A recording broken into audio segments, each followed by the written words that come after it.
Minggu dengan pengumuman pengunduran diri dari dua pejabat tertinggi di IKN secara sekaligus, secara serentak.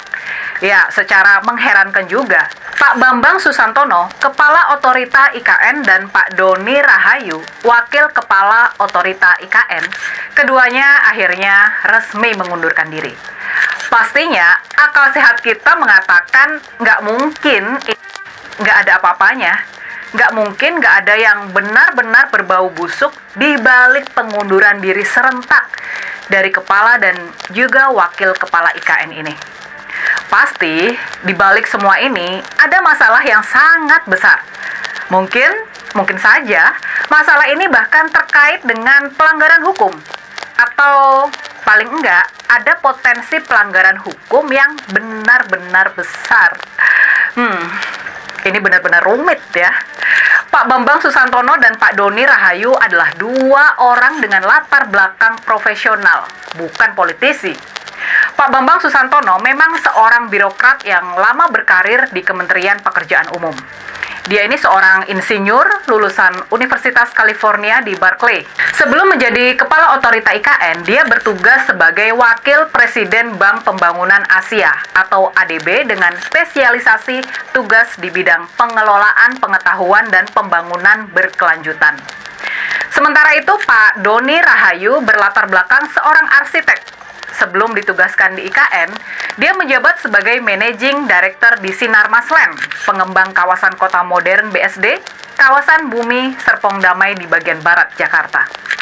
Sebagai profesional dan insinyur tulen, pastinya Pak Bambang dan Pak Doni sadar kalau pembangunan IKN, pembangunan suatu kota baru seperti IKN, sebagaimana pembangunan wilayah lainnya, itu ada tahapan-tahapan dan juga ada standar-standar dan peraturan-peraturan yang harus dipatuhi. Ada prasyarat-prasyarat teknis yang nggak bisa diterabas, nggak bisa gerusa-gerusu.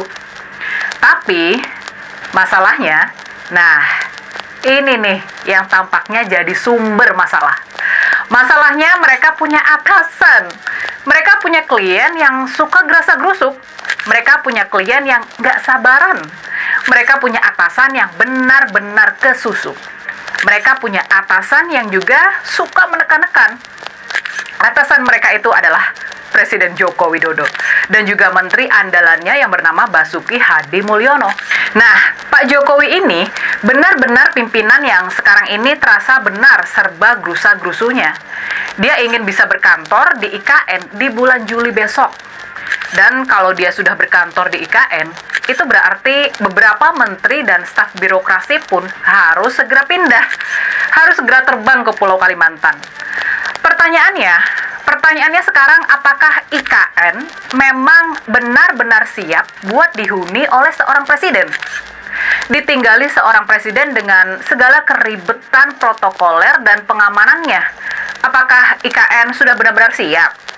Tampaknya kalau kita mau jujur terhadap kondisi di lapangan, IKN ini sebetulnya sama sekali belum siap.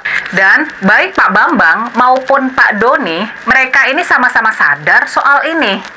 Sebagai contoh aja nih ya, kabarnya dari selintingan kabar yang beredar, kabarnya di IKN sekarang ini ketersediaan air minum saja belum siap. Dalam perencanaannya, dalam cita-citanya, di IKN ini air ledeng, air dari keran, itu harus sudah layak minum seperti di negara-negara maju. Halo teman-teman, kembali lagi bersama saya di channel ini. Salam NKRI harga mati. Nah teman-teman, dalam video ini ada sebuah cuplikan lagi mengenai tentang Refly Harun, Said Didu, Abraham Samad, stop akrobat politik dan membencinya. Nah teman-teman, saya akan membacakan beberapa komentar mengenai hal tersebut ya teman-teman. Daging education semua untuk anak-anak bangsa yang bersatu ingin Indonesia maju ke depannya. Terima kasih Ibu Irma, sehat selalu didampingi kami generasi melangkah up level untuk negeri tercinta. Mantap Ibu Irma, penjelasan bagus, patut dijadikan contoh. Saya doakan Ibu Irma semoga tetap lindungan dari Maha Yang Kuasa. Saya sangat menghargai dan mengapresiasi Ibu Irma ini. Pemikirannya luas dan positif serta sangat menyenangkan. Jujur saya sekarang suka dengan Bu Irma ini, pemikirannya sangat objektif, kalau benar dibilang benar, salah dibilang salah. Informatif dan mencerdaskan.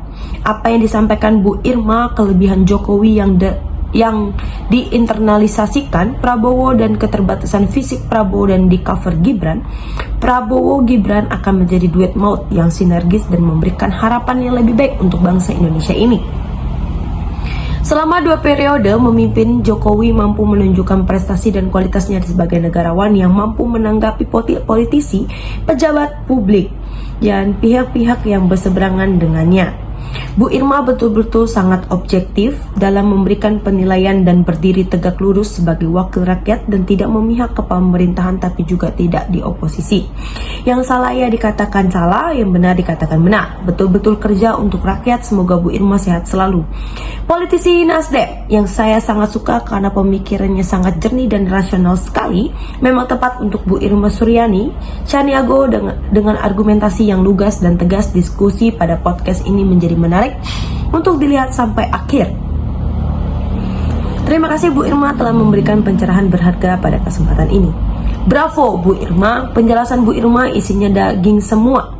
Semua seperti Ibu Irma benar-benar orang yang peduli dengan negeri ini. Semua yang dikatakan Bu Irma dengan kebaikan negeri ini. Maju terus Bu Irma, biar kami masyarakat menjadi semakin cerdas. Ini salah satunya Kartini Indonesia, tegas, kritis, tapi dengan etika yang benar. Tidak karena kebebas berpendapat, sebebas-bebasnya dengan etika yang bablas. Saya apresiasi buat Bu Irma Suryani, berjuang terus buat rakyat agar cerdas dan sejahtera. Pak Prabowo Gibran maju terus, kepadanya Indonesia maju 2045 merdeka. Betul sekali Mbak Irma, semoga orang Indonesia yang berpendidikan tinggi berpikir seperti Mbak Irma, biar Indonesia adem dan tenang. Bu Irma politisi yang memiliki visi kebangsaan, mengajak masyarakat berpikir positif, optimis, kalau mau maju ya harus bersama, hentikan kebencian yang tak berkesudahan. Betul banget Bu Irma, sangat setuju, legowo, bila kalah dan bangga menang jika pertarungan politik. Mari kita dukung keterlanjutan demi kemajuan Indonesia, menyongsong kemakmuran rakyat. Presiden harus tegas akan hal tersebut. Saya angkat topi untuk Anda Bu, saya salut dengan Bu Irma atas kematangan berpolitiknya. Keren dan cerdas Bu Irma penjelasannya untuk mengklarifikasi omongan Tom Lembong untuk Gibran dan direspon sama Gibran di saat debat capres, biar para penyinyir dan pembenci bisa waras dan otaknya.